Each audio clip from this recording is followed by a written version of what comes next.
Yo, guys, welcome in to episode 2 of State of the Realm, the only live podcast with blinding light, obscure blue lighting that makes original paintings look almost worst possible.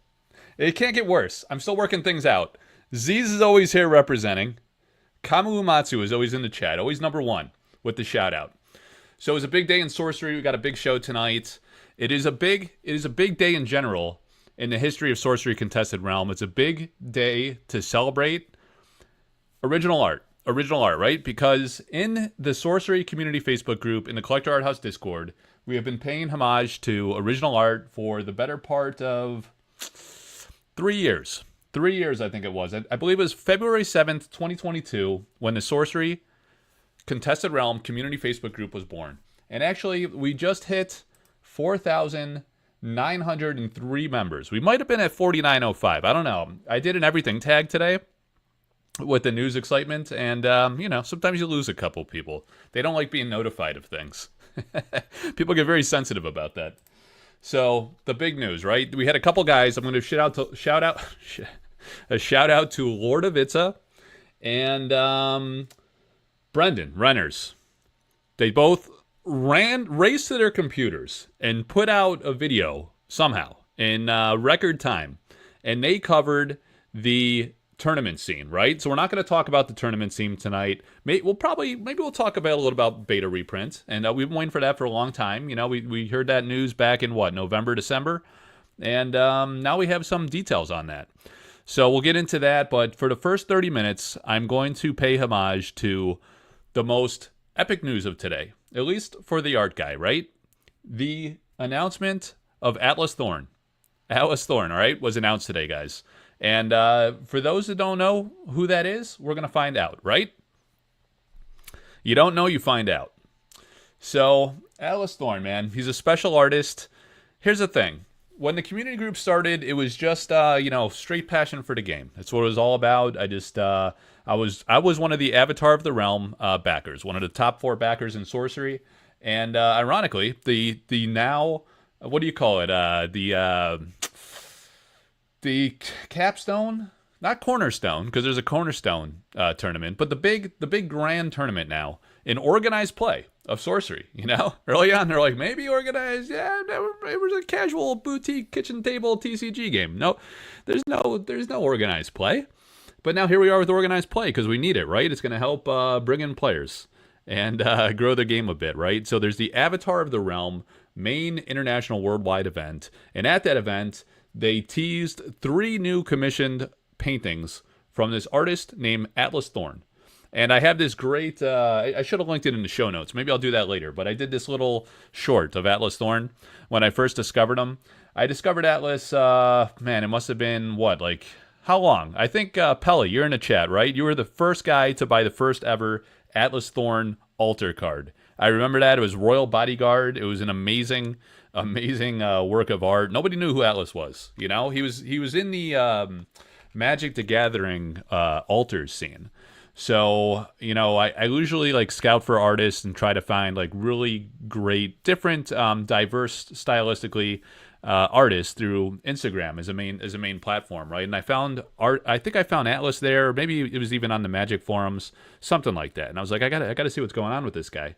So I checked out his website, and he just had the most stunning art. And beyond that, the quality, the detail, it was just second to none. And the concepts too were just out of this world. He always does very touching, sentimental concepts that I think really resonate, at least with me. Everybody's tastes and preferences are different. So I was really blown away by not only the quality of his work, but also the brilliant, touching concepts that he did. So I reached out to him and I was like, hey man, I got this community group. We got about, probably at the time we had maybe 3,500, 4,000 members. This was over a year ago, I'm talking. Now we're pushing 5,000. And I was like, it's pretty wide platform. There's another, I don't know, at that time, maybe 1,000 people in Collector Arthouse Discord. We're pushing 2,000 now. And I was like, pretty good reach, about 5,000 people.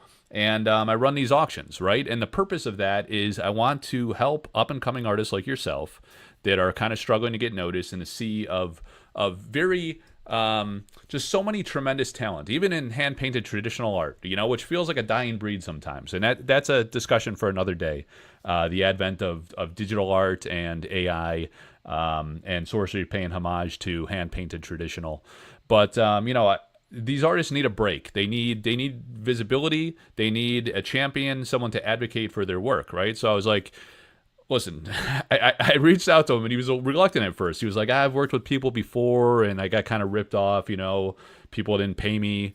I was like, dude, that's terrible. I was like, let's just try it, and if it doesn't work out, fine. Who knows? Sorcery is a new nascent market, an up and coming market. There is a wide stylistic diversity, though, in the alpha set and beta set and Arthurian Legends. I don't know if Arthurian Legends was out. It definitely was not when I first reached out to him. So I was like, there's a lot of different styles. I mean, it resonates very strongly with myself. So I imagine there'll be other like-minded sorcery fans that are really going to love this stuff. So he, like I say, he was a little reluctant. He was like, eh. So I went back to him. I was like, all right, well, just think about it, think about it, and I'll get back to you. So I reached back out to him like a week or two ago, and he was like, oh, sorry, I've been really busy. I don't know though. I've been busy. I gotta give it some thought. Right. So I was like, all right, I don't want to be too pushy. I don't want to press. Gave it another couple weeks. And then I reached back out to him and I was like, listen, you have to do this. Don't do it for me. I don't charge a lot for commission fees for the auctions, really. I think my rate's like pretty generous. I was like, don't even do it for me. I'll tell you how much, I just want your art to be out there in the world. I was like, just do like 2 or 3 cards, right? Not a massive time commitment. And I was like, decide what is fair for your time. And if it doesn't, if it doesn't reach that, I will just buy it at whatever price you want. Or if you prefer, I'll pay you right now, and then I'll reimburse you if it exceeds the reserve, right? So I guess after that discussion, he came back to me like within a week later, and I guess he realized I was genuine and serious about it, and he was like, all right, we'll give it a shot, right? So he comes out with Royal Bodyguard, and this was the most incredible work of art. It was this female princess warrior walking away from the king, her father, right, going into battle. And it was just like a very touching concept that was really, really, just really beautiful thing. And Pelly bought it, And it went for over 4 figures.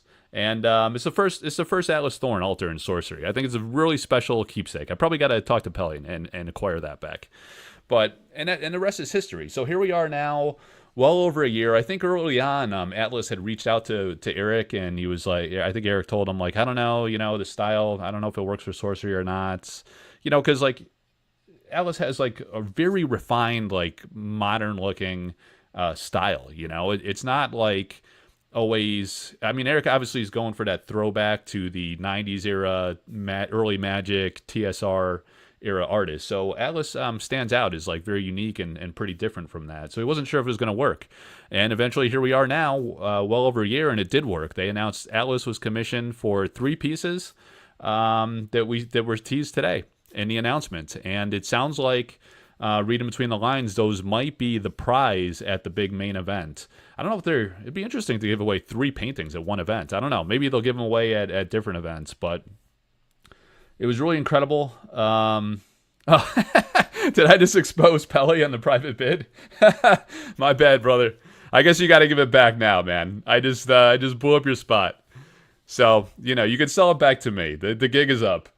Oh, man, that's hilarious. The guys in the chat exposed them. I exposed you, and then they exposed me exposing you. What can you do, Pelly? I got a big mouth on me. I'm sorry, my friend.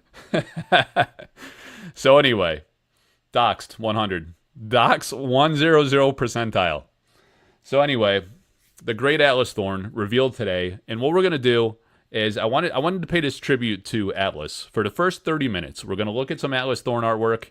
I'm going to point you to some resources where you could learn more about him.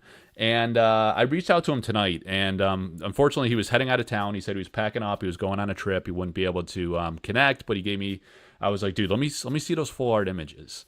Because they showed them in the smaller thumbnails in the release announcement, and I was like, just kind of mask it a little bit. It doesn't have to be perfect quality. I don't want someone to jack the image and go make playmats or something or prints on their own. So just distill the image a little bit. But let's see those full arts. and then I'll showcase it. You know, that's the big aspect. I'll let the other guys cover the tournament scene and what's going on there, and I want to talk about you and showcase your work and how we got into sorcery. So that's what we're gonna have here. I'm gonna go to the internet screen, and then after in about 20 minutes, we're gonna have Dustin Brossard, and we'll talk about Dustin's background. Also an alterist that was in MTG and now coming up in sorcery.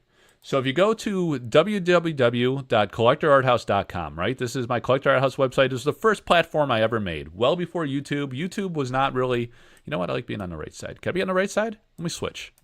Let me get over there. Get over there. I don't know how to use my own devices here. I'm on the left side tonight, guys. I don't know. It's a little different vibe. So here's the deal. I created this website, right? Because I thought that the website could use, or the game could use, a forum where you can go and see all of the full art, you know? All of the full art from Sorcery. You could see the cards. There's card databases out there on the official website. Or you could go look at the cards here for Arthurian Legends, or for... I started filling out the Arthurian Legends, but it started with Alpha, right? So all the Alpha pages, it looks like the page is jacked up, man. I think you just did you dox me, Pelly? You doxed me, man. Eye for an eye, is that right? Is that right? You crashed my Alpha page. It can't even handle it. So we got to look at AL. There used to be an Alpha page. Now it's dead. All right, so here you see all the artists alphabetical, right? So they're all grouped nicely. All the gildeds from Elvira Shakarova, the Holy Grail, Heidi Talifer, incredible. So you go to interviews and articles on this page. DDoS, eye for an eye. And on here, you scroll down. Let's see. So we're going to have Dustin Brossard on the channel for the first time in about 18 minutes. 18 minutes. So I got to get focused. I got to get serious. But we got Atlas Thorn here on April 26th, 2024. Wow. So it's almost been a year to the day, because now we're in March of 2025. So almost a little more than a full year later, finally, Atlas gets his breakthrough opportunity as an artist in Sorcery Contested Realm. It's very touching. Very. I was actually emotional when I saw the announcement. I was touched a little bit. It was broken up.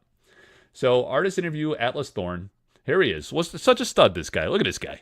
Look at this handsome bastard. Incredible. Look at that full beard. You know, I got beard envy right here. A little peach fuzz, so I don't look like a child. So here he is showing his magic altars. These were to some magic altars. He hadn't done a lot of sorcery altars at the time. I don't even know if I got any sorcery altars in here. This was kind of like an introductory interview. I was talking about some of his artists that inspired him. So you see some of those photos. Here you go. All right, so this was the first one, Royal Bodyguard. I don't know who bought this one. I can't remember. It was a private bidder. I think his name was Private Bidder 1, also known as PB1. It was a long time ago, guys. It's hard to remember. Royal Bodyguard. There she is, man. Did I describe it well? The young princess warrior. I remember I built this up for a solid 20 minutes before I revealed the card. It was on a live. You can go see it back. And I was talking about how the guy's name was Atlas Thorn and how he was a gift from the gods to paint on sorcery cards. It's incredible. So there it is. Look at this freaking card. Are you kidding me? It was inevitable he was going to be in the game. The guy is an absolute extreme mega talent. And it just looks like, it was funny. There was I do these video shorts of all the auctions that I run. We do a different auction every single day, a different altar from a different alterist or a different sorcery artist on the back of an artist proof. In fact, right now we got one going with a altar, Vivian Calzan's altered the front of Kyle Calzan's card, and on the back of the artist proof, the blank proof, Kyle Calzan's painted on the back. So it's a 2-for-1. It's unbelievable. All right, so there you have it, and then it points you to other interviews. I've interviewed probably it's got to be like 20 artists, and Eric Olofsson, the creator of the game. So there you have it, man. It's a super incredible, amazing thing. So let me show you guys. Let's go to the overhead cam, because I got some live action here. Live action of, look at the overhead cam. It's a little off center. What else would it be? All right, so we got to remove the website. And then, boom, I'm over here now. Look, now I can switch it. How about that one? All right, so we got the Philosopher's Stone playmats, right? They're coming really soon. They're on order. I think over 300 of these bad boys sold. So, Atlas Thorn, right? The Sirwan Hydra. This was a Melissa Benson artwork. This is an altar by Atlas Thorn. So this one sold a while back. I just haven't shipped it today, guys. Sometimes people want me to hold their winnings because they bid on other stuff and they're like they save and say, you know, ship when I bought like 10 of them. So there you have it. I was fortunate to still have this one because there's few on the way from Atlas. Probably gonna be a week until you see those. But we usually do Atlas Sunday night to Monday night. And then the Infiltrate, this one did not hit reserve, so this one is not sold. And ironically, it looks it harkens back to his very first one from the Royal Bodyguard. Someone could have had this on the cheap in the lull that just expired as Sorcery is booming again with interest and excitement. But this one didn't hit reserve, so it's not sold. It's still available, and it's the Infiltrate, man. Elvira Palikowska, and now you have Atlas Thorn. Sorcery artist, Atlas Thorn.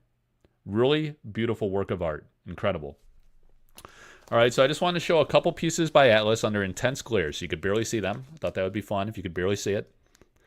Or I could bring it up to the camera and auto zoom. How about that one, guys? I got real equipment up in here. Real professional equipment. You see? Look at that. Atlas. Incredible. Yeah, so as I mentioned, I was doing video shorts and a guy comments, this guy's printing his own cards now. That's not even the real art from the game. He's just printing his own stuff. And I was like, thank you. It was actually an Andrina Jardim, another from the Alterland, another alterist that I work with. He's like, that's a printed card. I was like, thank you. That is a great compliment to that painted card by the artist. What a pro. Painted so well that it looks like it's printed. Thank you. Thank you, guy. Roasted him. Roasted him, man. I DDoSed him right back. You got double doxed. All right, hang on. All right. I'm going full screen now, baby. Full facial right there. Full face. A little head of hair. What else did we want to cover here, guys? So that's the big news. It's Atlas Thorn. It's about a year and a half in. It's incredible. It's incredible. It's really exciting. So Dustin Brossard. Let me talk about Dustin Brossard for a minute. Dustin is another artist. Actually, one of the old school Magic guys said, hey, Mike, I see you working with all these alterists, really doing well for the artists and showcasing their work and giving them opportunity. You got to check out this guy, Dustin Brossard. Have you heard of him? And I was like, I don't know. I don't know if I've seen that one. You know, I'm not always in the Magic forums. I'm usually in the Sorcery forums. So I checked it out, and he had some great stuff, some wild stuff. Let me show you. In fact, I can show you. This was one of the. I think this might have been his top performing. He did these incredible cores, the cores from Sorcery, and that was a huge hit. He did a set of all 4 cores, but he did this Frazetta tribute here, right? So this is the Sorcery Contested Realm Community Facebook group. 4,903 members, unless somebody just dropped. I don't know. Sometimes they join, sometimes they drop. Here it is, the Death Dealer, Dustin Brossard. See the signature there? He loves Frank Frazetta, so he does all these Frazetta tributes. Some he did like almost kind of like, I don't want to say like a replica, but like a more direct homage to Frazetta. This was a different take on the Death Dealer with this kind of like demon knight riding on the Death Dealer, sparing his skull. So this was hugely popular. This one sold a long while back and did extremely well. Everybody loved this. Look, 15 people are all over it. Just posted this one about an hour ago. So the Death Dealer, I mean, Dustin's awesome. So I was working with him for a while, and then SorceryCon came up. SorceryCon 2024 in Las Vegas. That was the second SorceryCon. The first one was in Seattle. And then we had the big... Now, people are liking it live. I don't know if they're watching right now or just messing with me. I get distracted easy. So I said, hey, man, what do you think about coming to SorceryCon? He's like, yeah, I'll come there. And I was like, damn right you will. You damn right you will, brother. You're damn right. And he came there. And he was the only alterist. And there were 14 sorcery artists. There were alpha artists. There were beta artists, because the beta artists were the same as the alpha artists. There were Arthurian Legends artists. Everybody was at SorceryCon. Everyone was there. It was incredible. We had about 400 people. And in fact, there's going to be a SorceryCon 2025, the first one. What I was getting at was the first ever SorceryCon was actually in Seattle. Some people may not remember. It was a smaller event in Seattle. And then the big annual SorceryCon, the big debut of the Monster SorceryCon was in November of 2024. And we had several hundred people, 15 artists. actually, was it 16? We had Ed Bear Jr. show up for a special like cameo visit Saturday night, and they paid tribute to him. They talked about the Dragon Lord Mini Lord set. There's a lot of news. The company did a real nice presentation. Simon, Eric was there. Drew was there. Were there any other? Chase was there. So the Eric's Curiosa crew was there in mass. Everyone had an amazing time for days. Very little sleeping. There were parties. There were after parties. There was gaming all day long. There was the Collector Arthouse Patreon after party where we just crushed record amounts of chicken. We were just eating it up, soaking it up, baby. Chick-fil-A chicken. Chick-fil-A, courtesy of Henry Cho. The chicken man. Chicken man Cho brought the check in. He picks me up at the airport. We go right to the liquor store. We get all our basic needs. And then he shows up with the check-in after hours. It was amazing check-in. The Aussies were like, what is this chicken? I was like, it's Chick-fil-A. You don't know? Hey. What's that? It's like, it's Chick-fil-A. You don't know? Cho knows chicken. I'm like, he does. I think we'll come back. I think they're going to come back this year. But this year, I don't know. We're looking at different venues. Well, what's coming up first is the Unland Cup. So the idea is all these tournament scenes are emerging. They had Explorer Series was yesterday, I think it was. Was it yesterday? It was Saturday. Because I remember those Mama Lukes blew off my show. Lord of Itza said, I'll be busy judging. I'll be like, who are you judging? You should be judging my live performance, critiquing me. You know? Now he's gonna get paid. In Aranja art. Amazing promos. But we had Explorer Series kickoff, and we're gonna have Unland Cup. So SorceryCon is expanding. There's gonna be more SorceryCons, right? So we're going back to Seattle, first week of June. I think it's June 6th to June 8th. And tickets just went on sale for that. So make sure you scoop those up, guys. Gen Con is sold out. You got to go. Courtesan Cup's not happening this year, at least not in that first week of June dates. So we're like, we need a June event, right? So SorceryCon, Seattle.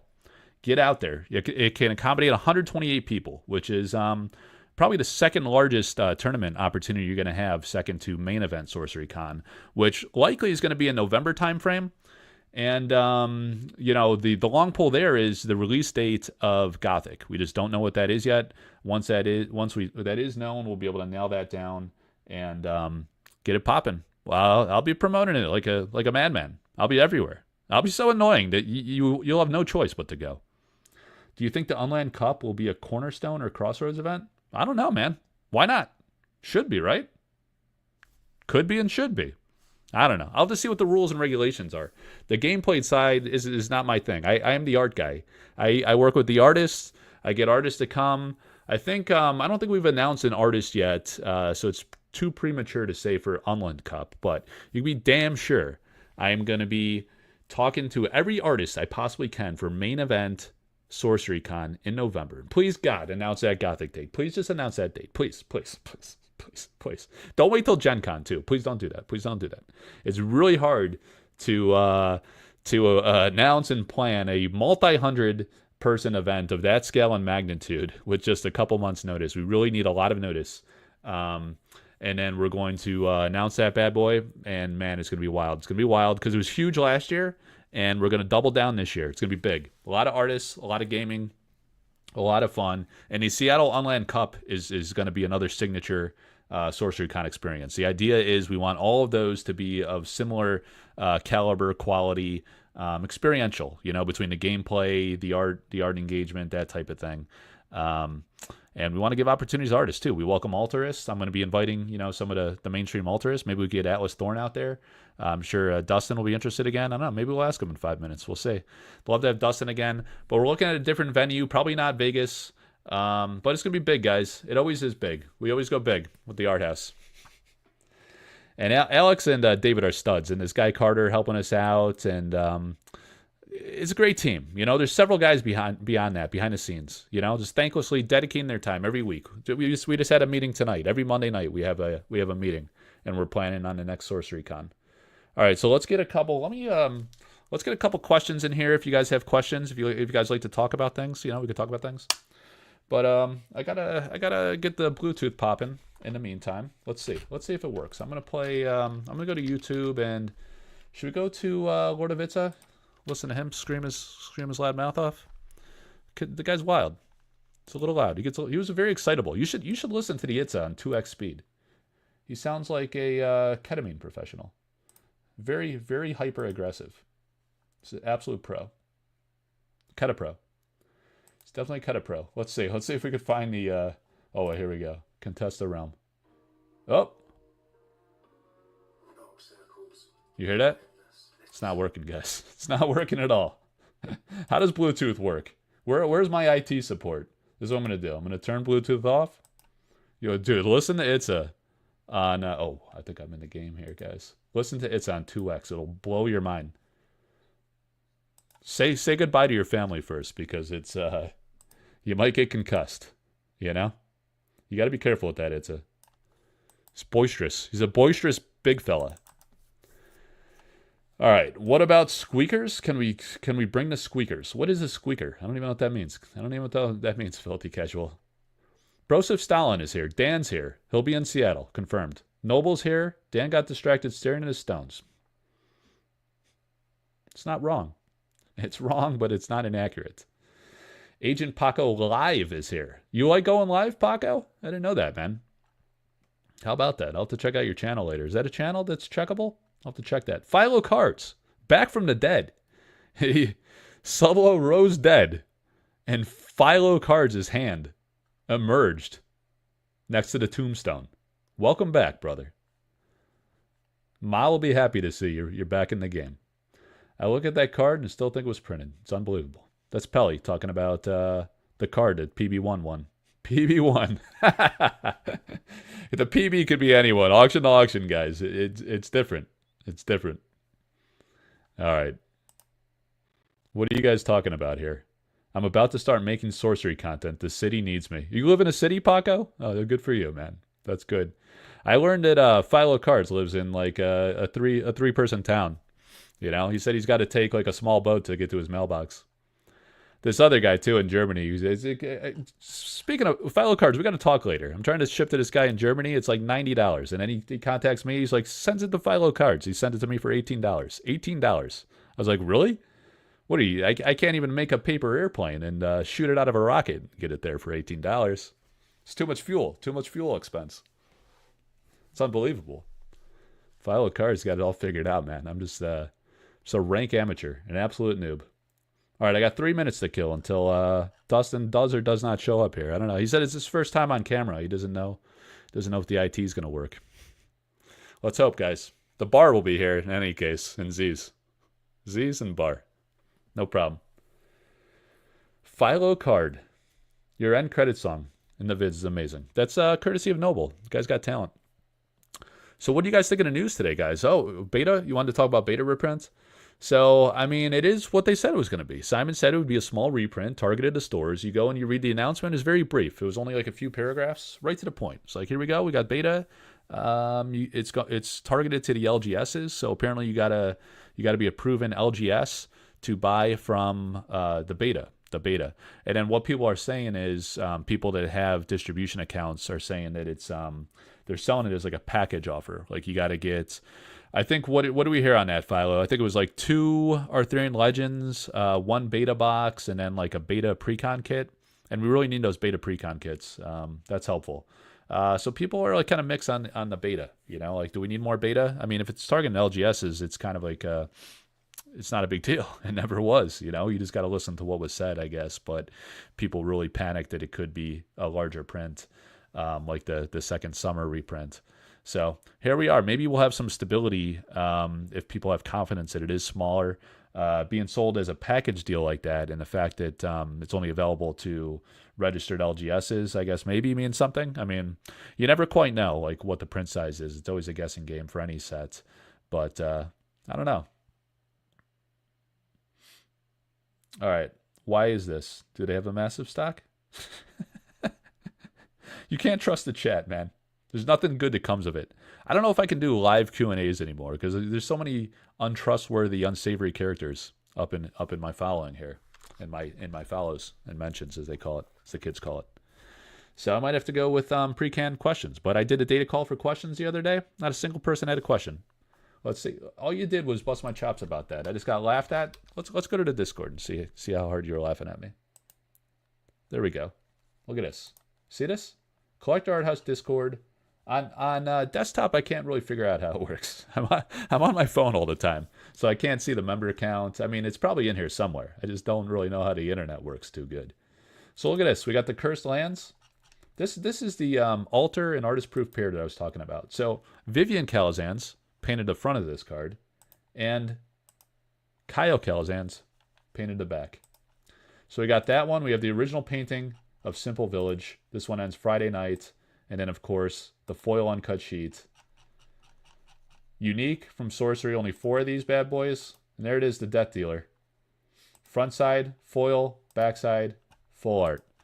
All right, I'm seeing Dustin backstage. We'll see if this works. Hey, man. How's it going? Can you hear me? Yeah. How do I sound? Good? Sound good. Were you watching the first 30 minutes? I wasn't. No, I came in here Better that you just a didn't. I minute was just ago. bullshitting. Awesome, man. So what have you been up to? We saw you at SorceryCon.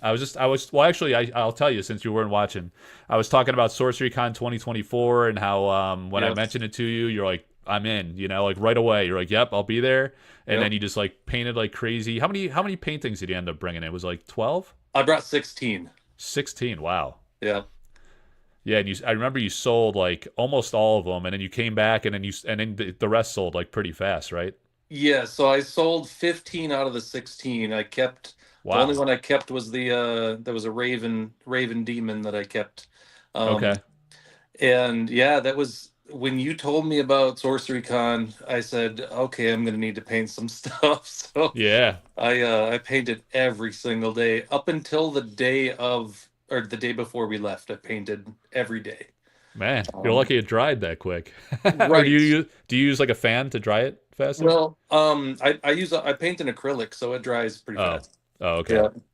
Nice. So I guess for probably people to follow my stuff know who you are, but why don't you just introduce yourself a little bit and like your background, how you got into art and painting. Well, I'm Dustin Brossard. You can find me at Brossard Altars is probably the the the most relevant for my painting. Um, I'm on Facebook and Instagram, but I've been in the altars community since about 2014 when somebody convinced me to start painting on magic cards, and Well, um, I just started doing that. I did it full time for a number of years, and then I started a tattoo career. I tattoo now. I've been tattooing for about 3.5 years. oh, that's all. Wow, I thought you've been doing Yeah. that for a long time. That's No, awesome. been just doing it for 3.5. I took to it pretty quickly, but I had a good Yeah. mentor, and it turns out if you're a professional artist like I have been for so many years, you kind of pick up on a lot of it's just art with another machine, another tool. It's high Um, stakes though, right? You're oh putting yeah, permanent ink in somebody. yes. Were you nervous when you got into that field? Or were you Um, pretty confident you'd been an artist for so long you had it covered? I was pretty confident. Yeah. I had been interested in tattoos. I'd never done anything related to that in any way.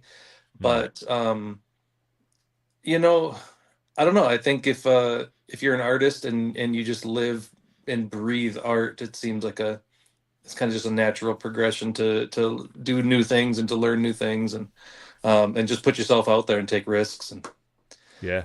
maybe I don't take as much risk as the person getting tattooed, but um Yeah.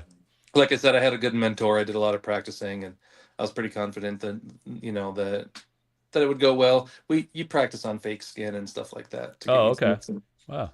Interesting. I didn't know you that. don't go in there blind and just hope for the Yeah. best. But yeah, I've been painting and doing art for full time since 2015. Hmm. Where I quit my corporate jobs and said I'm going to be an artist, and Awesome. kind of took the dive. Um, so yeah, that's kind of that's me. I do art and of every kind as often as I can, and as many different mediums. But Hmm. as long as it has something to do with art and creativity, I'm there. Yeah, that's amazing. So you were doing like the Magic Altars 2014, so it's been like 11 years. And were you just selling Yeah. those like in the Magic groups and stuff like that, Instagram, different Well, places? I started off in this little game store. I was renting the an office space in the back of the game store, and I was actually Yeah. doing miniatures. Mhm. I was Okay. painting stuff for tabletop war games and Dungeons and Dragons and things like that. And so Hmm. a lot of Warhammer stuff, a lot of stuff like that. And somebody came in and asked if I would be willing to paint on a Magic card, which I thought was silly. I said, I guess if you really want me to do it. So that started it. I would have Yeah. never done it if you wouldn't have asked me. And so, um, Hmm. yeah, started it. He put it on Reddit, like, hey, look at what our artist did, and people started asking for them. And I think I was doing them for $15 a piece. Oh my God. Well, yeah, times have changed. I mean, the Yeah. art market's blown up in TCGs, Well, but it turned into $100 a piece real quick, and then that it nice. kind of accelerated from there. But a couple people got some really cheap altars for a couple months there. Yeah. Um, but Yeah, it takes a while to hone your craft, and I didn't know for anything sure. about making sure the paint was thin enough so it couldn't be considered marked and all that stuff. And Hmm. I really took my time making sure that once I really got into it and people wanted them for their decks, I learned what was good and what was bad, and I you know watched a lot of people that have been doing it for longer than me. And um, a lot of artists are happy to talk shop with other artists, and so it's a really awesome community. It's Yeah. met some really cool people, and still keep in touch. A lot of artists from MTG doing altars are being considered for sorcery, so that's super cool. So I Yeah. hope I'm a member of the club someday. But Yeah, man. Yeah, that's a good segue because we had, of course, with the alpha debut, Eric had discovered he's into old school Magic yeah, and all these Magic groups, so he was seeing people like yourself in the Magic forums and the Magic Altars group, and he discovered Kyle Calazans, Marta Molina, and Elvira yeah, Shakarova for alpha. yep, And now Atlas is the first to have a breakthrough that's kind of been discovered through mm, doing this transition from Magic to sorcery. And I've been right, helping him. I just found him on Instagram myself in a very similar way to I was just looking for great artists the same way Eric was, like looking across the major art forums. sure, And I was telling a story before you came on about how he was reluctant at first, and I was like begging him for weeks. I was like, dude, you're so freaking good. It's gonna be huge in sorcery. I think I had the same discussion with you, but it didn't take much convincing. You're like, oh yeah, I've seen it. That art looks good. And yep, then yeah, you got into it, and people loved your stuff too. I think like you and Atlas, like you guys were like instant like sensations in the sorcery scene because as soon as I would post it on Facebook, people would go nuts. It would get the most likes and yeah. thumbs up and hearts and shock face emojis and all that. And you've done really well with it. And then of course, yeah, at SorceryCon, you did phenomenally well. And um, it's just really exciting to see. So today it was announced that Atlas was commissioned for the game. I think they revealed Yes. 3 paintings, and they tied it to like this tournament announcement that they're doing. So maybe it'll be prize support is what people are Oh, speculating. sure. Okay. And they're on cards too. They're like alternate artworks for the lands that Mikhail Nagipal did. You met him at Yep. SorceryCon Yep. Talked with him. from Europe. So yeah, he had done a more of like Mikhail had done more of these like gothic looking tower. One was actually called Gothic Tower, but Right. more like darker concepts. And then Atlas has a very different style, so it's kind of cool for an Yep. alternate art. But yeah, I know you got a chance to chat with Eric a bit at SorceryCon, so we're all hoping that you'll be next. Yeah. But I thought it was timely with like the Atlas announcement to have you come on and talk about like what it's like to be an alterist trying to get noticed and try to have you ever worked I think we talked about this before. We did a written Q&A Mhm. interview, but have you done work for a publication or a game before? So I not in the capacity like sorcery artists and Magic the Gathering artists. I did when I was living in Seattle. I did some stuff for some startups. Smaller things like that, Mm. card games, and then there was a board game and concept art, things like that. I did do. Um, it is a card game. I did some art for a card game that's kind of similar to. Oh, what's that? Cards Against Humanity, except there's pictures. And Yeah. um, Unfortunately, I've never been able to really show them in my portfolio because they're not appropriate. But That's funny. but it was a really hilarious, fun experience, and but yeah, can't really put those on the front page of my portfolio there. But it was it was laughable, a joke kind of inappropriate game, so it definitely fit. But Yeah. yeah, doing something like this, the majority of what I do is commissions for alters. In the beginning, I'd alter a card, I'd sell it, that kind of thing, or Hmm. but um, it was the same with paintings. A lot of times, it would be a commissioned piece of Hmm. work. And that was the big difference with SorceryCon was nothing was commissioned. I was just painting what I thought was cool, and Yeah. it was felt really good that other people thought it was cool too. Um, Yeah, to sell fit like it's hard to sell original paintings at events. People that yes. don't buy them up. So to sell 15 of the 16 that you Mhm. brought is just like unbelievable. Well, what a practice that I learned early on when I was doing altars is, um, they would share in some of those groups the write-ups for what they would give artists for a card. So let's say they're doing Sarah Angel, they would say, "Here's what we want." Sarah Angel does this. Here's they would have printed out, bright blue sky, angel holding the sword, that kind of thing.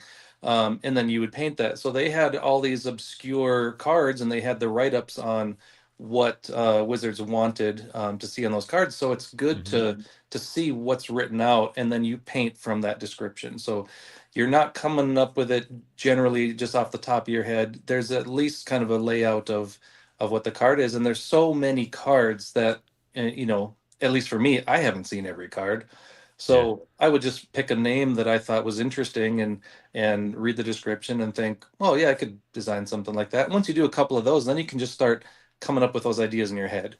You Yeah. know, I'm going to paint a card of, a guardian guarding a small passage, and he's, you give him a personality. In my mind, I do. I give each character a personality, or sometimes uh, it's probably pretty strange watching me work, which maybe is why I've never recorded myself working.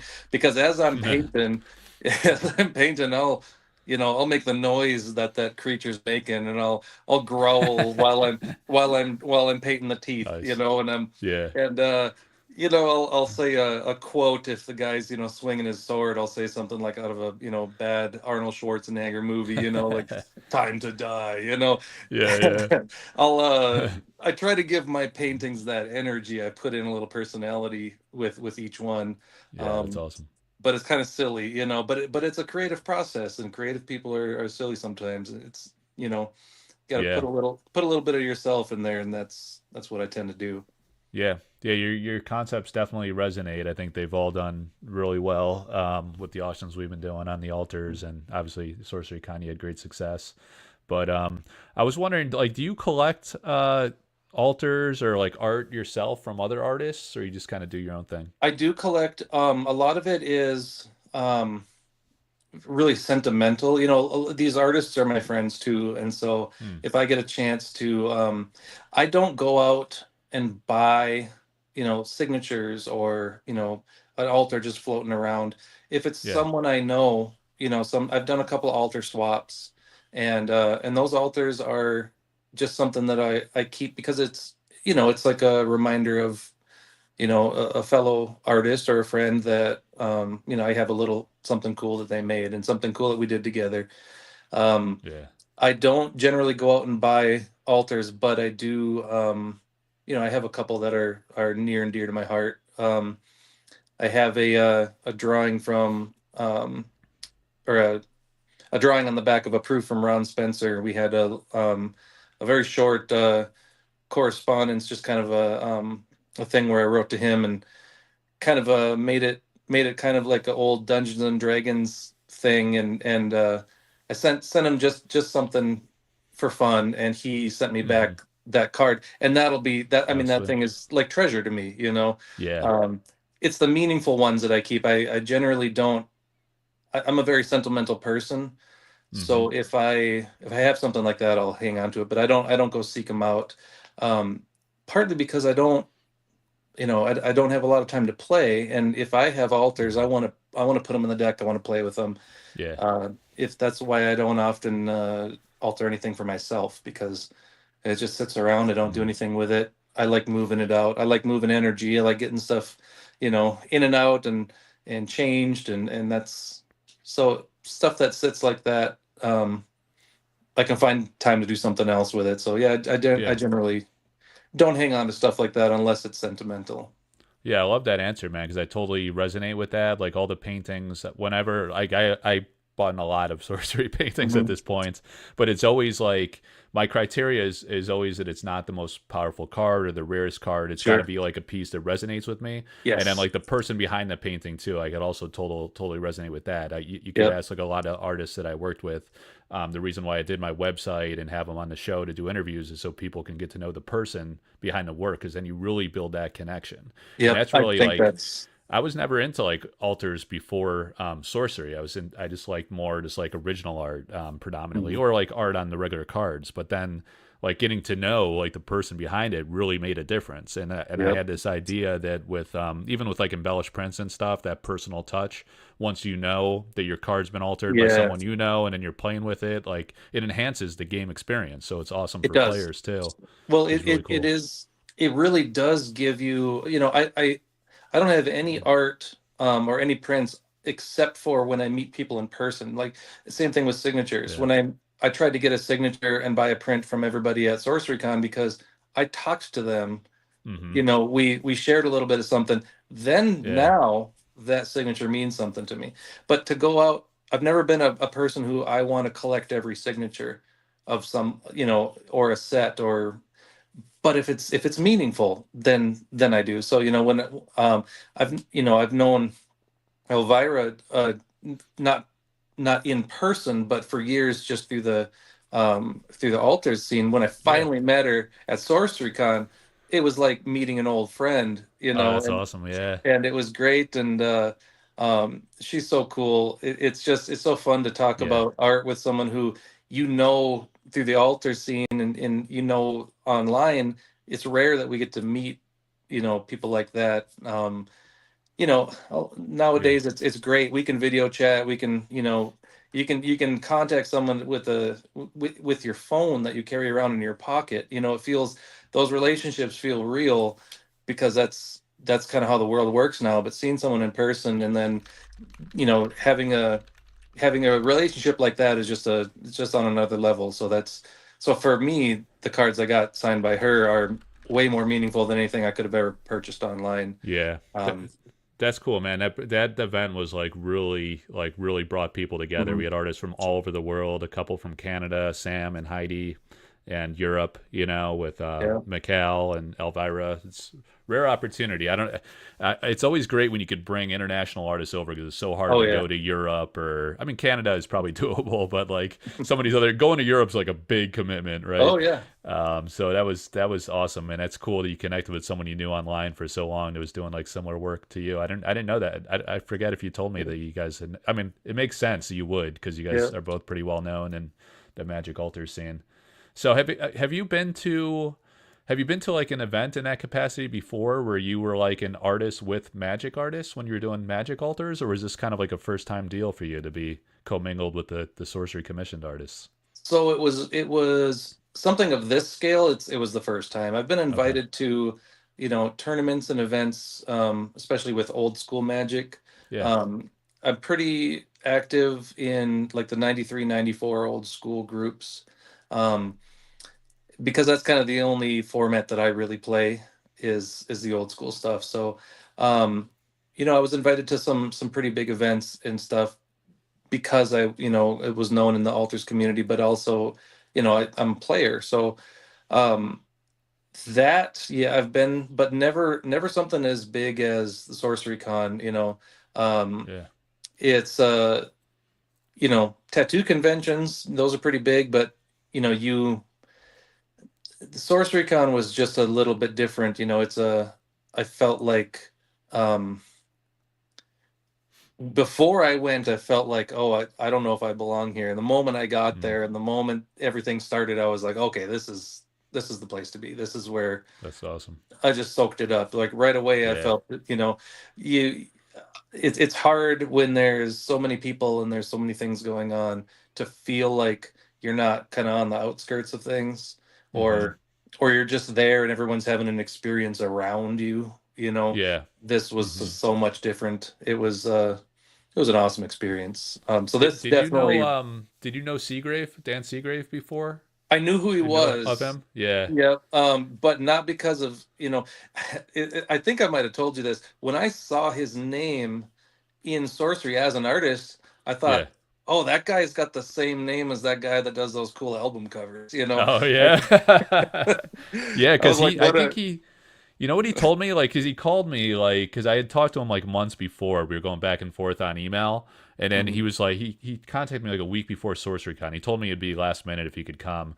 And he was like, asking me a bunch of questions. I was like, hey, man, can I just give you a call? So I called him on the phone and we talked for like a while. And I was asking him all about his background and stuff. And he was saying that, because I knew he had a few cards in Magic. And like, he didn't even like really know that, I think. Like, when I asked him, he was like, oh yeah, he's like, these guys called me. I think they were from like Wizards of the Coast, like one of those West Coast companies, and he's like they were calling the game something else though. And then I went and researched what he was talking about, and it was like I think it was like a code name for the set before the real set name was released or something to that Oh, effect. So wow. he knew like almost nothing about it. He really knew nothing at all about TCGs. He had no idea what to expect with SorceryCon. He was asking me like some basic things about what he should bring and all this Yep. stuff. Yep. It was like funny, and now he's like a huge name in like heavy metal album covers. Oh, yes. So I thought of that because your booth was like right next to his. So Yep. it's pretty awesome. He's like a really iconic artist, especially now like in the TCG community, getting because some people knew who he was, some didn't. But Yep. his art like really resonates strongly. It's really striking looking. Oh, it Yeah, is. Yeah, so I knew a couple of album covers of his, and just from, being a fan of heavy metal, everybody, yeah, well, maybe not everybody, but everybody that is into art and heavy metal has heard of Dan Seagrave. So, yeah. um, It's I cool. totally didn't think it was the same guy. I thought, Yep. well, there's no way that that guy is doing, but when you look at the art and you look at the album covers, it's like there's no mistaking it. He's got a style that's all his own. Yeah. So it was pretty cool talk. I told him that too when we had a little bit some downtime. I came over and was telling him about it. He got a little kick out of that story. Yeah, he was a super nice guy. Yeah, Yeah, he everyone was. is like so nice and approachable and humble, like all the Oh yeah, artists. yeah. It's just a great experience. It's really cool. It's like someone was saying here in the chat is cool, like how the whole wall was like lined with artists all the way around half the Mhm. venue, and it was like a massive game hall.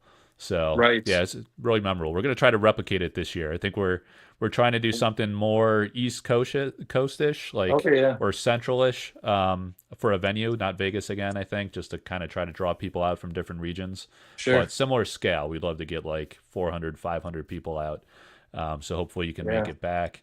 The one thing I was going to say with Sorcery is like the set release is 1 year apart, right? So it requires a Mhm. lot of lead time. Like your work would have been perfect for Gothic, and that Raven, was it a Raven, the painting you were talking about that you didn't sell, you sold afterward?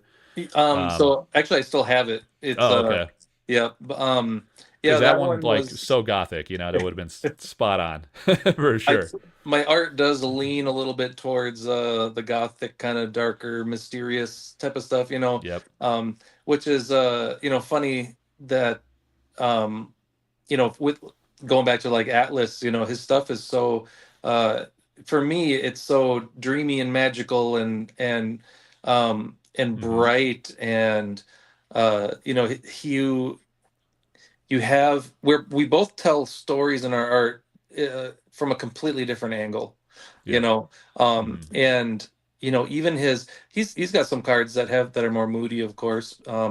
Hmm. But when we do stuff, the greatest, in my opinion, I think the goal is to tell a story, not just have a piece of art, but tell a story with the art. Yeah.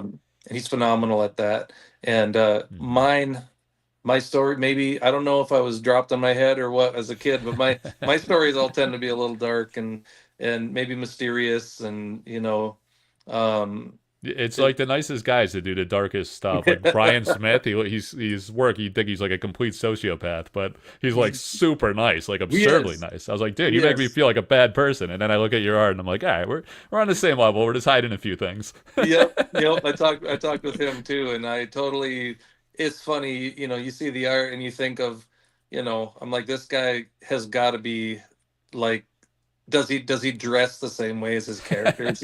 Yeah, Like you kind of yeah. think that, It's funny how that works. Yeah. yes. But with the set releases, I was like, oh man, he would have been perfect for Gothic. But the thing is, like this Atlas reveal, he's not in Gothic, and his artwork probably wouldn't be very fitting for it. So like, I think Mhm. the beautiful thing about Sorcery is they have this like Dust Rewards program Oh where you yeah. get the codes under the boxes and you can redeem it for alternate art cards. So I Yeah. think there's potential. Hopefully, something you do resonates with Eric and turns the light bulb on, and maybe you can be Hmm. introduced like. And this is like a good avenue. Like you get three paintings from Atlas, see how the fan base already strongly resonated with the auctions and things, but now you Right. get it like more directly into the game, exposed to many more people once you're commissioned with the company. But hopefully there'll be those interim opportunities between the annual set releases to kind of fit in a couple pieces and see how it works. And then all the artists kind of had the same story where like initially they were asked to do just like two, three, four, five pieces, and then like if Eric really liked them, and every single artist I talked to, he really did. He was like, I need three more, I need three more, I need Yeah. three Yeah. more, and it was just like they do them nonstop, like all around year round, because these Yeah. sets are large, and it's like I say, long lead time to paint. You know how it is, right? It takes Oh yeah.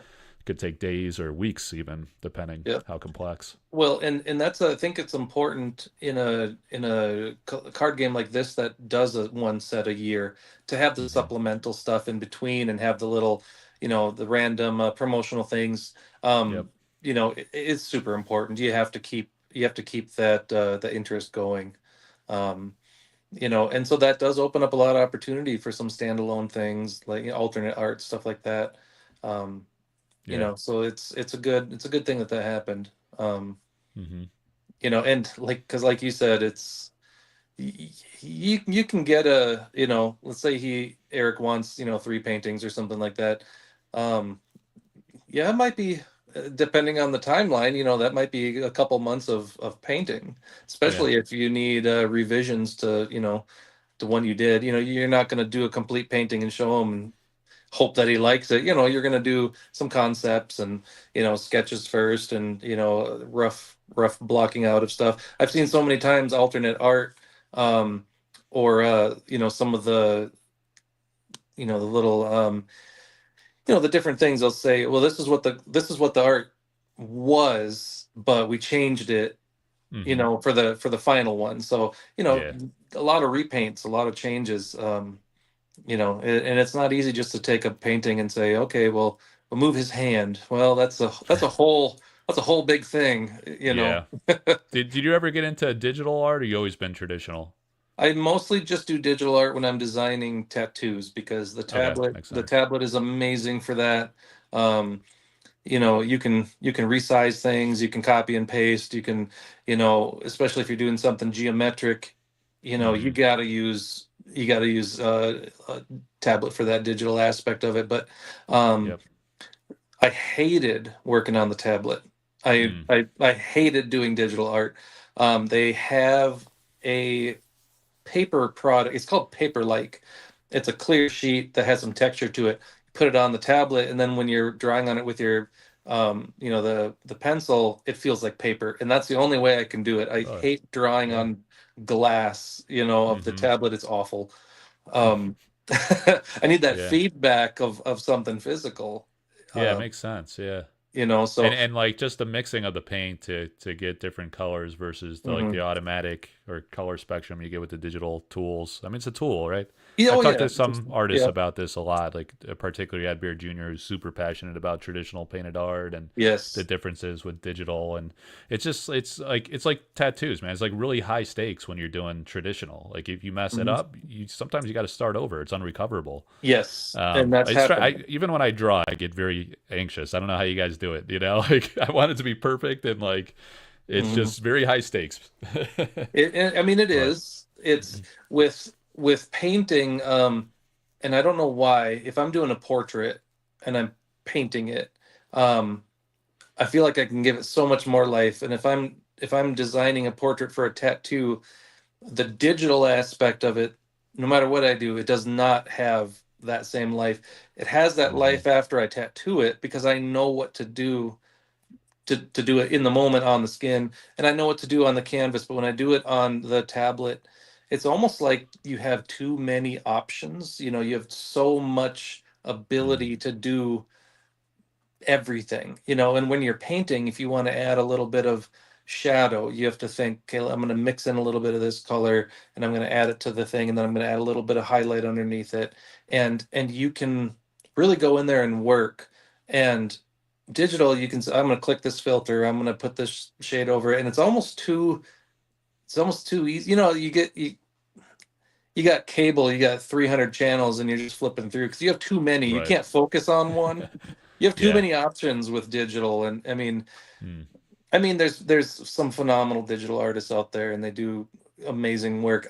I personally need that physical stuff. You know, the digital Yeah. just doesn't do it for me, and so I think there's a little disconnect, which maybe makes it more difficult for me to accomplish it. I'm sitting there wishing I could do it on paper Hmm. instead of doing it on the tablet. So, That's interesting. you know, Yeah, something you said there reminded me too that like I did an interview with Atlas too. He told me he only uses 4 colors for like all these. Each time he does an altar, he picks 4 colors and then just does yeah. these blends, and that's it. It's like simple, but it like just looks like amazing. And Hmm. you would never know until he said that. And then like I look and I'm like, oh yeah, I guess you could see. Do you do Yeah. something similar with like a narrow palette for like each concept do you do, or is it very Sometimes. So yeah, okay? that is a thing that traditional painters do. Hmm. And it's something that you learn, you know, especially like in art school. Um, Yeah. it's something that I've heard many times. You know, Hmm. I didn't go to traditional art school or anything, but um, I ironically I went and I have a degree in digital art. But Oh, interesting. yeah, I have a degree in game design. So Oh, okay. um, Cool. but it's if you have every color you could possibly want, um, you kind of freeze. Like there's so many colors and so many things. Do you try to use every one of them? Do you try to, you know, Hmm. it's a little bit. I don't know. When you limit yourself, you boost your creativity. You know, you pick a couple colors, you can mix just about any color from 4 colors. That's it's a really good thing to do, and it keeps your painting cohesive too. You know, if you're throwing in all these crazy colors and blends and stuff, I mean, it can look a little too jarring for the eye. Yeah, Um, you know, that's a good point. Yeah. it's kind of monochromatic. You know, it's like you know, painting something with only, you know, shades of blue. Um, you know, it Hmm. forces you to think of values instead of color. It forces you to work with that. Um, you know, when you're painting a face, you can go, there's shades of blue and green and purple in everybody's face that we never see because we're used to seeing our face as just, you know, one color. We got hundreds of colors in our face. You know, it's a very, you know, a wide range of colors. So if you force yourself to be limited, you don't have to worry so much about all that. You use what you have, and you know, pretty soon it looks like a face and it looks fine. and Yeah. and you know, it's I I never limit myself to 4, Hmm. but you know, definitely having a minimal palette is helpful, and it just you can do it with a minimal palette. You don't need all those Hmm. crazy. You know, that being said, I've got hundreds of paints because I painted miniatures for a long time, and you need a lot of variation for that. Um, Mm. but when I paint, I've got probably less than 10 on my palette. Okay. Yeah, that's interesting because there's something to be said for that cohesiveness. And you talked about Yes. storytelling earlier, trying to convey a concept that you can really connect Hmm. with is super important. It was kind of funny because like I'm notorious for being like absolutely awful with my thumbnails for these videos, and I was like coming up with one for this new like series that I'm like Hmm. launching here, like a podcast series type thing, and I had Sure. like text with like three or four different fonts, and this guy in my Discord was like, dude, you got to pick like one font. I was Yeah. like, the mind like wants to focus on one thing, and then I dramatically simplified and did what he said, and it looked like infinitely better. I was like, damn, I was like trying to use all these fancy like different things, and it was in Yep. Canva, you know, it has like in a range of like a million options, and I'm like, does this Hmm. look good? Is like I'm bouncing ideas off of people, but just keep it simple is usually the way, you know, or keep That's the way. cohesive, really, not simple so much, but just like a theme that the mind can connect with and resonate with and focus on. That's Yes, awesome. it's there is something to be said about, it takes a certain kind of art to need all those colors, and there's definitely a place for it.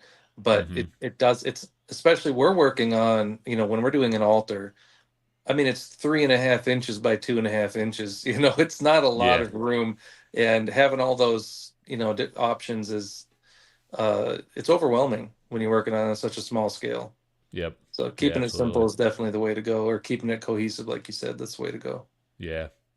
All right, man. Well, I know you said you had to go pick up your wife, so I don't want to keep you too long, but is there anything else you wanted to kind of say or anything Um, coming up we can look forward to? What are you working on these days?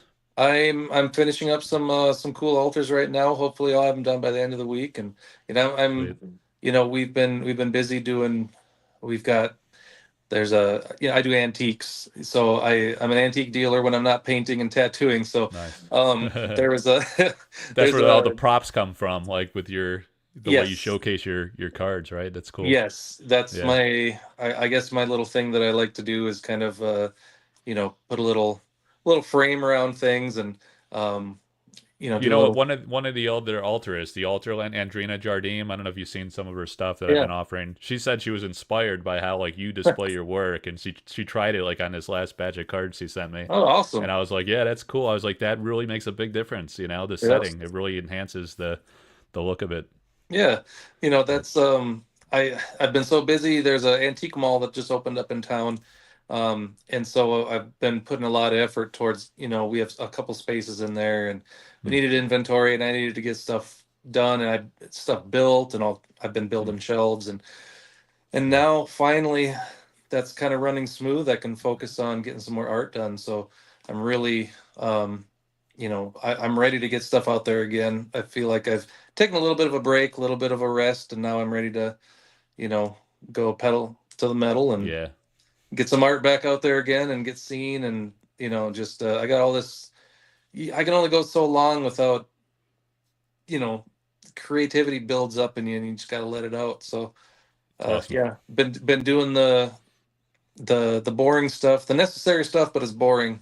And Yeah. so it's time to do some creative stuff. So Nice, man. Well, I'm sure. Yeah, that's exciting. I can't wait to see more alters from you. I know you can't see the chat. If you watch it back, you'll be able to see it with the chat. A lot of guys in chat were saying you're the next to be commissioned for sorcery. Everyone's like, it's got to happen, and a lot of people commented on that. Like when I first started showing your work, every mhm. time really, like you run an auction, everyone's like, holy shit, like this guy's got to be in the game. What the hell? Like, why is it taking so long? So, and they said the Well, same about Atlas. I mean, you guys were like the two big pioneers of the sorcery altars scene. I feel like so. I hope you get your opportunity. That was really the I dream. Like today appreciate was that. like a dream come true that Atlas was Oh very yeah. deserving and got that breakthrough. And I'm really pulling for you and the others Mhm. to hopefully land in some way and get that I opportunity that mean, you deserve. regardless, I'm gonna keep making art. Yeah, Regardless of where it goes, it's the people that appreciate it, that want it on their cards. That's, I mean, I wouldn't be doing it if people didn't appreciate it. yeah, It's absolutely. the community is amazing, and I love the feeling of people saying, hey, that was awesome, or do this, throw out ideas. That's the community is where it's at, and the people that collect the art, the people that love the art, appreciate it. um, there wouldn't be artists without people that wanted to see art. So Right. um, absolutely being part of the community, that'd be amazing. But I'm gonna keep doing art regardless. So Yeah, awesome. I'm Great gonna get some attitude, of man. that out, and hopefully people like what I've been working on. So Yeah, absolutely. Well, thanks for coming on. yeah, On no notice, you're like, yeah, I could do it, no problem. So I appreciate you, man. Super cool. It's been a definitely. while. I haven't talked to you like obviously face to face since SorceryCon. So It's been a hopefully we'll see while. you at SorceryCon this year. Again, I'll keep you posted on You, when that's going to happen. We're working on it. I better start painting now. So Yeah. Come with a I'll have some massive haul. paintings. You'll do great. I'll have some Yeah. paintings ready by then. All right, man. Cool. All right. All right. Take Thanks care, for buddy. having me on. I Yeah. appreciate it. Anytime, of course. All right. Yeah. All right, guys. That was awesome. So when we wrap up here, we're gonna try to keep these episodes to like an hour. And I'd love to do. You know what? I could do a Q&A. What I'll do is I'll do a proper wrap up, and then I'll splice the video, and then it will end. And then we'll have a Q&A session. It'll be something different. It won't even, if it's good, maybe it'll be episode 3. I don't know. Anything's possible. But before we do that, I got to go back to the overhead cam. Not the overhead cam, the computer cam.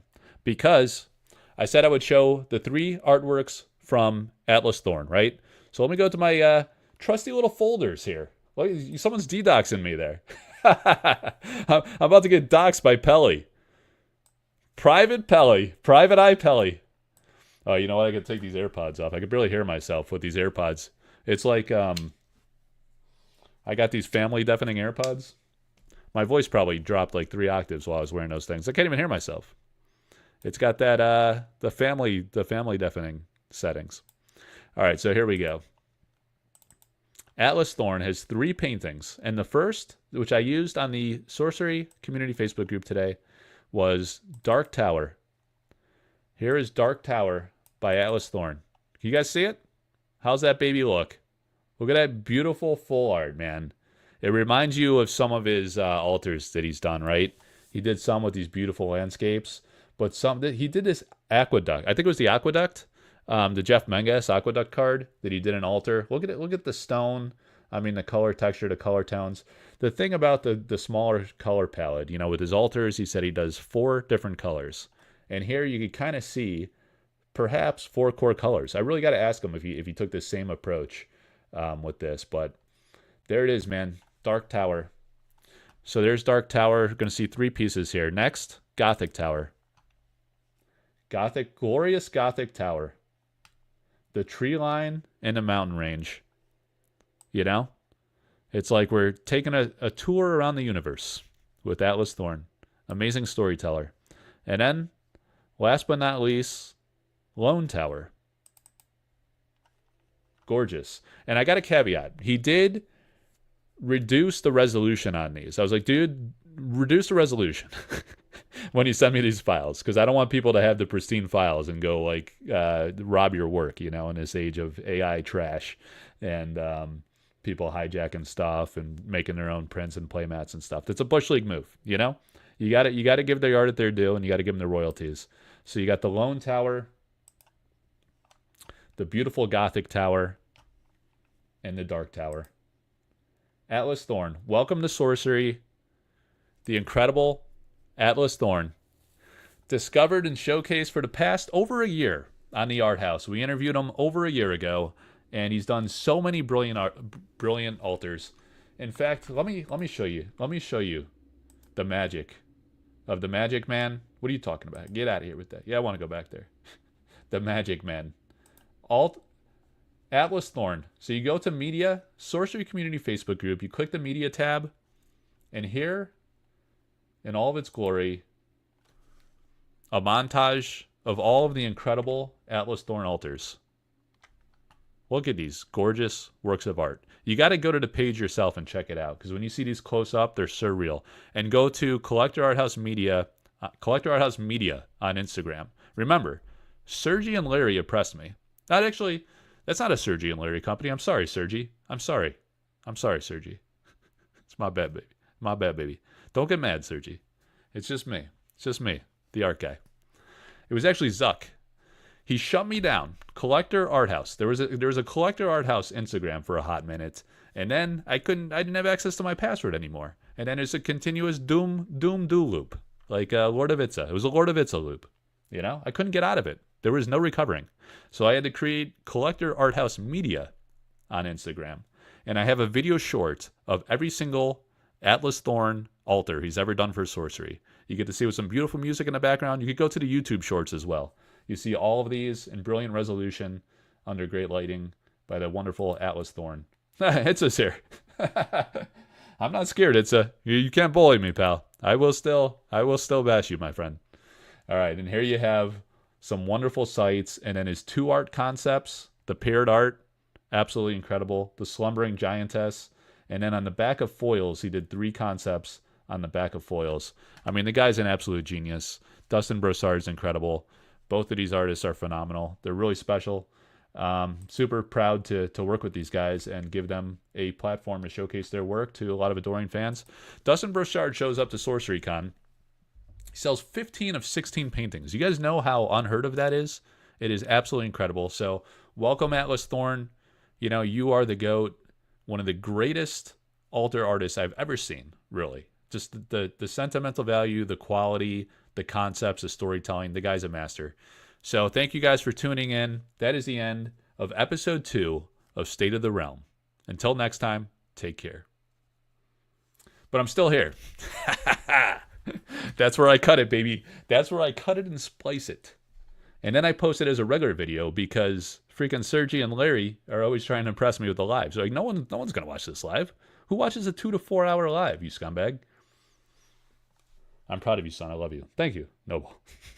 I think you had an inside joke there going, Noble, earlier, but I couldn't read it all.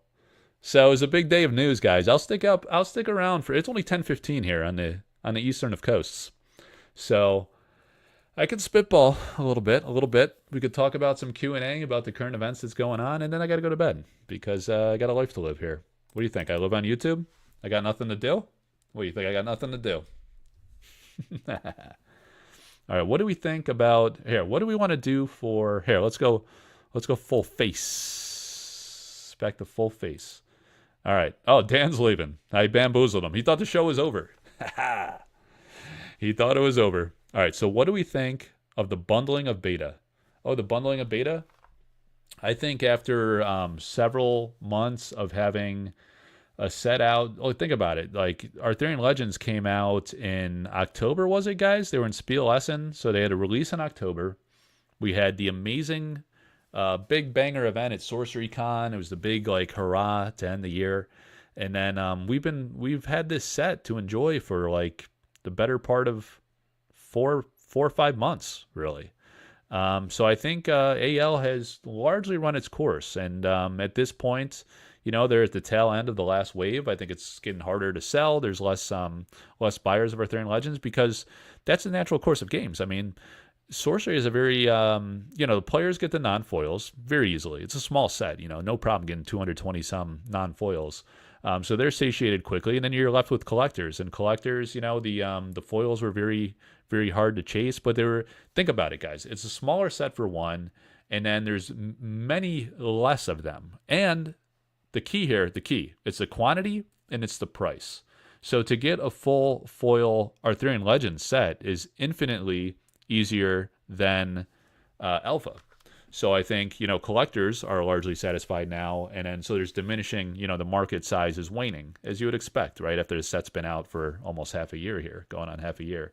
So the bundling is a way for the distributors to move their remaining product and package it with other more desirable product like beta and the pre-con kits. However, it is targeted to LGSs, so I think there is some merit as well.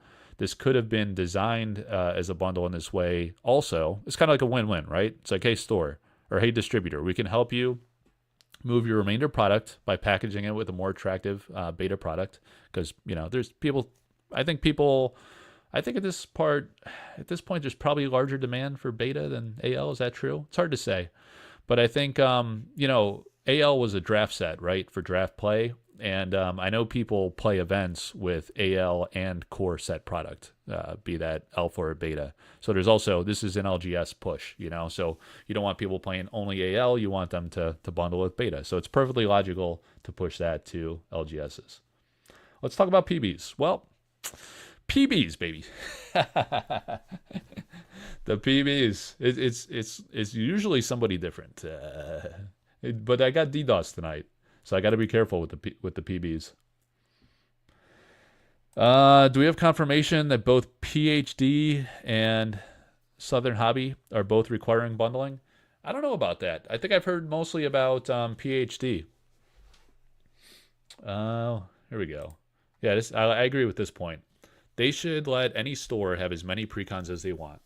That's absolutely true. I guess, I don't know, we could all presume or guess what the cost of print is. They don't want to, there's a cost to print it, right? It can't be that high, I would think, right? But I don't know. Who knows? With packaging and shipping and selling, you don't want to.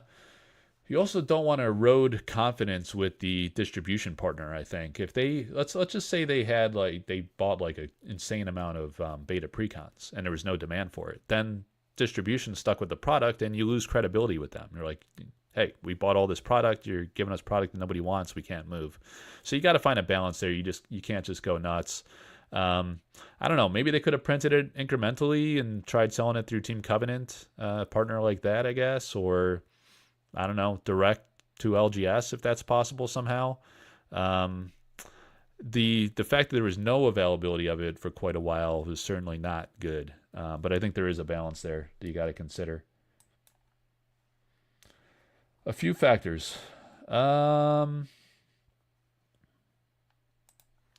least the precons are now available for people to order at $39. I do wish stores could just get them outside of bundling, but I'm happy to see online retailers selling it again at MSRP. Yeah, it's certainly important that new stores and stores that I guess have like an active, vibrant play scene have product available so people can play draft formats or just come in and have fun opening new product, with their buddies.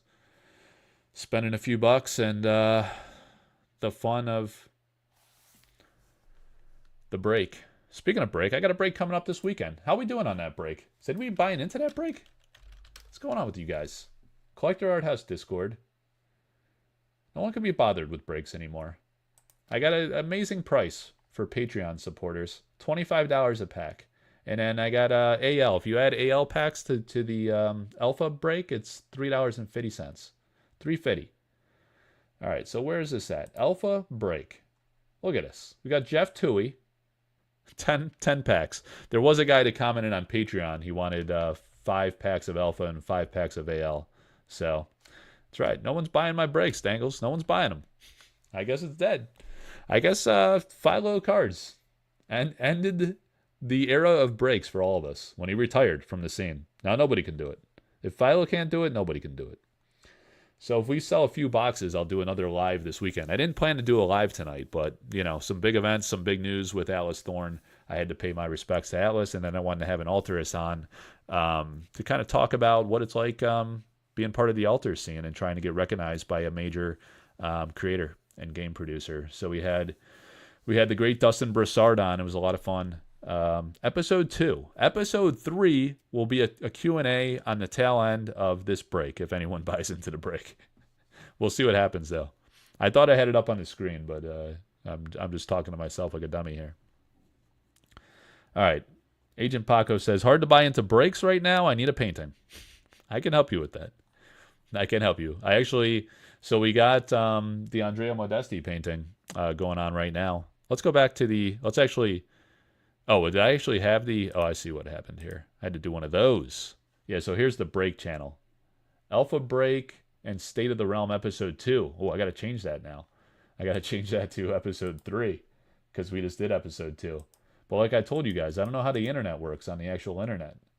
How do you do this? I don't even... Oh, edit channel. Oh, look at that one. 3. Episode 3. There we go. If you want in on it... Oh, no. How do I get back? Alpha Break and State of the Realm episode 3. Oh, escaped that. I escaped that, baby. Now I'm back in the Magic Land. So we got the this original painting is at $4,000. We just hit reserve on the Modesti. I'll show it again. Oh, the auction will be over by the time we do a break. If we do it Friday or Saturday night. That's what we're aiming for, Friday or Saturday night. But a gorgeous Atlas site. Alpha Basic Land, Andrea Modesti, the simple village. When he commissioned it, it was Autumn Village. That's why you see these beautiful autumn leaves in these flowing fields. Modesti. He's a special human, this guy. He is a special human. Beautiful. The texture, the color quality. It's amazing. 4,000 right now. I mean, at peak, some of these paintings were selling for 5, 10 plus. Some still do, the real high ends. But this is a special one. If you believe in sorcery, this is a basic site from Alpha. There's only 9 of them, Or actually, there's 12. There's 4 elements, and there's 3 of each. That 4 times 3 is 12. Never believe a guy on YouTube, guys. You got to do your due diligence. Never believe a guy on your TV screen that you've never met. It's a beautiful painting, though. You can trust that. You can trust that much. This one's going to end tomorrow night. The Cursed Land, Vivian Calazans. But square corners. What's that all about? Oh, it's an artist proof. And her husband, sorcery artist Kyle Calazans, painted the back. The 1 of 25 of Cursed Land. There's only 25 of these Arthurian Legends artist proofs. There's 29 alpha because of the Kickstarter. Top 4 Kickstarter backers. So there you have Cursed Land, guys. What's that one at? That one hit reserve at 500. But it's got another 23 hours left. 9 p.m. Eastern tomorrow night it ends. Go check out the Atlas Thorn interview, man. Look at this guy. He's champion. Absolute stud, this guy. Atlas Thorn. Great artist. Kaio is good, man. Kaio is very good. I love Kaio. He's a good man. Dan can't afford Modesty. Let's go do a GoFundMe for Dan. Can't afford Modesty. He needs help. Everybody help Dan. He's been buying too many of those tadpole pools. Every time I look at those AL draft kit full sites, I lose like 5 minutes of my life. Yeah, did I sell I sold a bunch of those original paintings. Oh, foil, he says. Foil. Yeah, the foil sites. I sold all those. The draft kit. We sold the Winning Agenda, man. I thought Jesse was going to play some bids on that one. He didn't go for it. It was a tribute card to him, man. He's an EC employee. He's got to pick that bad boy up. But I sold that one. The Avatar that Kaio did. And at least 3 of the lands. Did we do all 4 as auctions? I think we sold that whole draft kit. And of course the Valley. We auctioned the Valley, man. I wanted that one. I really wanted that one. The Valley is a beautiful work of art. Yeah. What else is going on, guys? What do you think about the current events?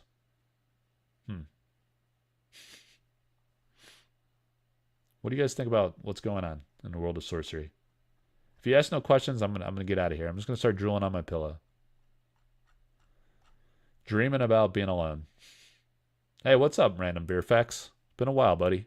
Great conversation. Thank you. Yeah, Dustin's an interesting cat, man. He's a great artist. Dustin is the man. You do love his art, Timbo. Look at all these chains Timbo wears. Look at this girl grabbing at Timbo's waistline here. What's going on there, Timbo? What would Kimbo think of that? What's that girl doing? Interesting, they dropped 2 Gothic cards. Look at this frog face right here. Who knew that Lord was a frog man? Was it 2 cards? What was the 2 cards? In this release, you're talking about the Aranja art. So again, you got to go to Sorcery Community Facebook group, guys. That's where the news breaks. This is where the magic happens. You see it? I posted it here. 57 people, including Ed Beard Jr., the legend. Many of the sorcery artists up here are loving on this. Who loves this? Lindsay Crummett loves it. Dylan Macco. He's an artist too. He's the man, that guy. Ed Beard Jr. Look at these MVPs. Day of Judgment by Aranja Art. Oh, Swap. Yeah. Someone posted this like awful resolution of Swap. Fred, filthy casual, you're in there, man. He actually said here, I wish I had a better screenshot. But regardless, this will be fun to play with. This is so butchered. I was actually texting with Drew. He just texted me right now. Maybe I should tell him to send me the picture of the original. Oh, okay. All right. Someone was asking me about Drew earlier. I got some new information for you. Hey, what's up, Maggio? Thanks for showing up as the show's over. He had to work, though. Understandable, buddy. But we had Dustin Brossard on. We paid homage and tribute to the great Atlas Thorn. All right. Do you think we're going to start seeing an increase in EC announcements now? I don't know, man. I don't think that's who they are, really. I don't think that's their MO. I think they like to bottle it up and then explode. And it just comes, they do other stuff in between. They got a small team. They got a lot to do. But maybe. Oh, look at this. I could get 20% online for tax season. Well, you got to pay your taxes, boys. Got to pay up. I might have a quarterly deal. I got to look into that. I've been slacking, making too many videos. Got to pay some debts. They're going to shut me down. You think Larry and Sergi are aggressive? Wait until Elon gets a chainsaw. Finds out I've been evading. Nah, I didn't evade. I paid it in, guys. I paid it in, and so should you. Stop slacking. Yeah, I don't know. They might. I think they'll. I don't know. I don't expect like a whole lot between now and Gen Con.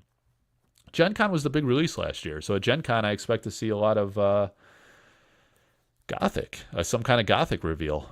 And Dragonlord, I don't know. Sometime between now and then, they gotta. Well, it's a small set. I mean, how much could you tease of the Dragonlord? But, sooner or later, they got to announce when the freaking set's coming, right? When is it coming? When is it coming? It's coming next week? 2 weeks? Month? 2 months? We're in April now, baby. It's almost April Fool's Day. They'll troll us somehow. Be on high alert. They like to troll us. Be on high alert on April 1st. Don't get gamed. Yeah, Elvira Polakowska. Elvira Polakowska. She's definitely gonna be in there. Oh, is that right, Timbo? You bet on that dragon piece? It's awesome. You know what, man? It says a lot when people come into the sorcery. Let me show you guys something here. The Collector Arthouse Discord. You come down here. There's a channel dedicated to Ed Bear Jr., the Dragonlord mini set. You're just scrolling here. Look, Ed Bear Jr. is all over the place. Artist Ed Bear Jr. Dragonlord.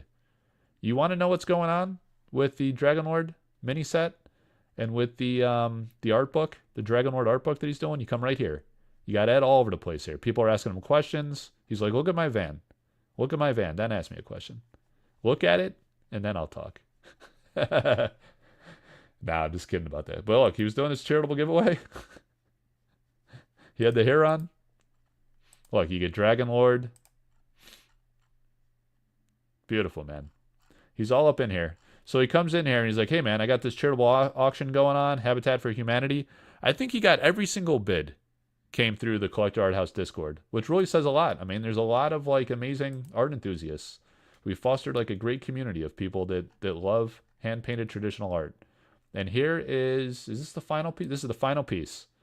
So this is the Fire Dragon, right? What did he call it here? Well, he called it the Fire Dragon for now. I mean, obviously, it's probably going to have a more elaborate name than Fire Dragon, I imagine. But you have, this is the core essence of the Fire Dragon, and then he embellished these skeletons, these skeletal dragons around the outside. That's what an embellished print is. It's a one of one. All embellished prints are really one of one. I've done series, embellished print limited series with some of the artists, like 10 of them, but they're all one of ones. I mean, you can never repaint the exact same thing twice, so it's pretty cool.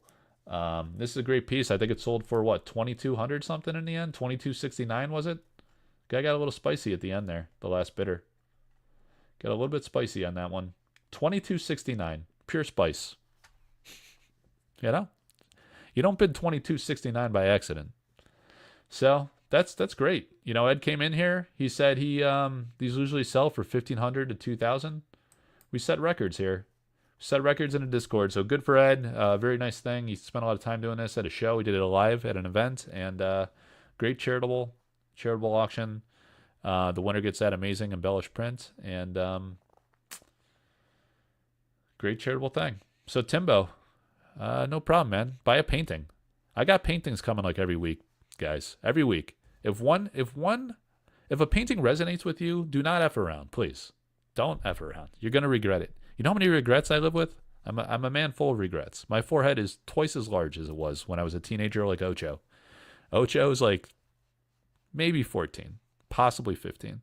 When I was that age, I had half the forehead that I have now. It just grows every year because I pass on paintings. Stupid. Don't be a dummy. Make good decisions. Day of judgment. Your day of judgment will come. If you pass, it'll come. You'll find out. Gothic precons at Gen Con would be epic. That'd be cool. Imagine start playing with the precon sets and then it releases like a couple months later. That could be pretty... That's not a bad idea. It's kind of interesting. You're playing with just a precon kit exposing people to new art, getting a little taste of the game, playing it, learning the new mechanics, and then whammy, you get like 300 more cards, 400 maybe. It's pretty smart. This guy Noble's a smart guy. He's not just a musician. He's not just a guy with a legendary dragon on his avatar. You guys see Timbo's avatar, by the way? He's got this girl like tugging at his waistband here. I don't know. I don't know what's going on there. It seems inappropriate. He's trying to get me demonetized and banned. 400 plus, you say? 400 plus for dragon. Oh, Itza tried to slip in there. I'm guessing 400 plus. Sacking out sorcerers. What does that mean? The American Public Demand Service? What does that even mean? Can't even comprehend that comment. It's 10:35 on the eastern coast, guys. On the eastern shoreboards. I'm not even close to the ocean, but I'm still in the east. So I'm a little rougher on the edges. What I'm going to do is I'm going to splice that first hour segment. That'll be episode 2 of the State of the Realm. If you guys get on your horse and do the right thing and get in this alpha break, we'll have episode 3 this weekend. If not, Jeff Toohey is going to be a little upset. Just be a sad boy. It's going to be a sad boy for one more week. But if we sell at least 1 box, I'd like to do at least 2 boxes. 3 would be optimal because we did half the case. I want to do the rest of the case. You see these alpha? See these alpha curios? Look at this. The Gridlord. You got a couple Relentless Crowds. You got a Philo Stone. Artist proof. Excuse me. Dying here. You guys are killing me. Step. This bird. That bird dragon thing. Couple more little toys. Yep. You go report in. It's you got about two to 3 more things to do this week. If you want to stick around. Otherwise, you'll end up like Philo cards. Extinct. Killing all auctions. Killing all breaks. End of breaks. End of days. So there it is, guys. Thanks for tuning in. I had to do this tribute to Atlas. It was a profound day. It was an artist we supported, created awareness for, and very touching, man. I was emotional. I got a little teary-eyed in the car. Saw the news. I was driving, reading, listening, driving. Should never do that. Don't do that. It's very dangerous. But it was Atlas Day. They put me at risk. I took the bait.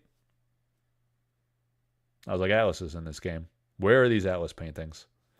And you saw them here tonight, guys. All 3. Atlas Thorn. Boom. Boom. And boom. The legend. The legend of Atlas. He is now officially in the game. He is a sorcery contested realm artist, Atlas Thorn. He is my son. My son Atlas. So proud. Who else would name a boy Atlas? Who else? Noble. Nobody. All right, guys. And with that, maybe we'll see you this weekend. Maybe not. Maybe we'll see you in 2 weeks. Maybe never. Maybe never again. You never know. There's no guarantees in life. I could be done. This could be it. I could retire. Like and subscribe to the video. Join my Patreon. Join in on some breaks. Acquire some original art. Enjoy the game. Play Gothic when it comes out sometime in the future. Get some sleep. Take care of yourself.